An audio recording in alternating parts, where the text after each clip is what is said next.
ரொம்ப கஷ்டப்படுறானே, மனசுல ஏதோ வச்சுக்கிட்டு பரிதவிக்கிறானேன்னு தான் நாங்க நினைச்சுக்கிட்டு இருந்தோம்டா.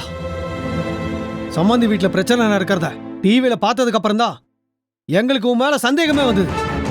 இத பத்தி சம்பந்தி வீட்டுல கேட்கலான்னு நெஞ்ச நிமித்திக்கிட்டு போனடா. ஏய், தலை குனிஞ்சு வர வச்சிட்டியடா எங்களை.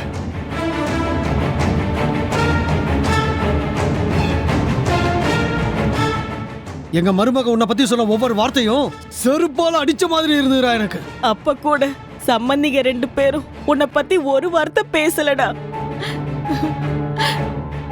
பவானி தான் பொறுக்க முடியாம அவன் மனசுல உள்ளதெல்லாம் கொட்டி தீர்த்துட்டா.